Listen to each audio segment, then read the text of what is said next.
ही मायभूमी ही जन्मभूमी ही कर्मभूमी ही आमची महावंदनीय अति प्राणप्रिय ही माय मराठी आमची।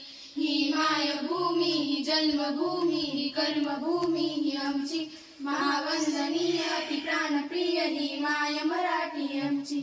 हा आमचा आहे बाणा ही आमची आहे बोली आसमानी झळके भव्य पताका भगव्या जरी पताक्याची। महाराष्ट्र भूमी ही जन्मभूमी ही कर्मभूमी ही आमची महावंदनीय अति प्राणप्रिय ही माय मराठी आमची। राकट देशा कणकण देशा दगडाच्या देशा प्रणाम माझा घ्यावा श्री महाराष्ट्र देशा। भीमा वर्धा कृष्ण कोयना भद्रा गोदावरी एकपणाचे भरती पाणी मातीच्या घागरी। योगांची आणि संतांची भक्तांची माळकऱ्यांची ही देव देशा धर्मासाठी प्राण वेचणाऱ्यांची।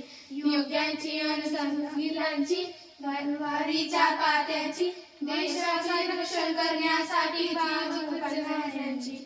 ही भूमी सप्तसुरांची रंगांची अष्टकलांची काव्यांची शस्त्रयोधांची ही भूमी साहित्याची। महाराष्ट्र भूमी ही जन्मभूमी ही कर्मभूमी ही आमची महावंदनीय अति प्राणप्रिय ही माय मराठी आमची। ही मायभूमी ही जन्मभूमी ही कर्मभूमी ही आमची महावंदनीय अति प्राणप्रिय ही माय मराठी आमची। सारे काही जीवनात या घडते का फुले निखळून पडती तरीही झाड सारखे झडते का। भोगावे लागते तेच सकला जे येते ते वाट्याला गुलाब बोटे मोडत नाही आसपासच्या काट्याला। काटे देते म्हणून लतिका मातीवरती चिडते का मनासारखे सारे काही जीवनात या घडते का।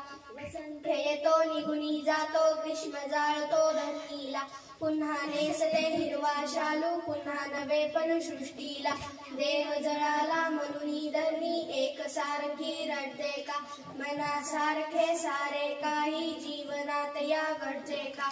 रोज नभाचे रंग बदलती गणदाटून येतात तरी निराश आशा पुन्हा नव्याने नक्षत्रेने तात गती। औसेला पाहुनी पौर्णिमा नभात रुसणी बसते का मनासारखे सारे काही जीवनात या घडते का। सुख दुःखाची ऊन सावली येते जाते राग नको संकटास आलेल्या भिडावे आयुष्याचा त्याग नको। बहुमोलाचे जीवन वेड्या कुणास मिळते का मनासारखे सारे काही जीवनात या घडते का। फुले निखळून पडती तरीही झाड सारखे झडते का। जागेत पुरून ठेवली तो जागेवर डोळं फिरून पाहायचा व समाधानी मानायचा। एके दिवशी एका मनुष्याने त्याच्यावर लक्ष ठेवले आणि गुपचूप त्याने त्याचे गुपित धरले समजले। गुपचूप त्याने सोन्याची लगड लांबवली व खडा पर्वत करून ठेवली। दुसऱ्या दिवशी कंजूस मनुष्य त्या जागी गेला आणि खड्डा उकरून काढला तेव्हा त्याला रिकामा खड्डा दिसला। तो जोराजोराने ओरडू लागला तेव्हा रस्त्यावरून जाताना मनुष्याने त्याला विचारले काय झाले। त्याने सर्व हकीकत सांगितली। तो म्हणाला बाबा रे तुला तर केवढे दुःख करण्याचं काहीच कारण नाही। तू तुझ्या जवळ असलेल्या सोन्याचा तू उपयोग करत नव्हता त्यामुळे एखाद्या दगड पुरून ठेव व त्या जागेला सोन्याचा सोनं म्हणून पाहत जा। तात्पर्य सांगण्याचं एवढंच की मनुष्य आपल्या जवळील वस्तूचा गोष्टीचा उपयोग घेत नसेल तर अशा वस्तूही असूनही न असल्यासारख्या असतात। उपभोग तर नाही तर मालकीचा उपयोग काय।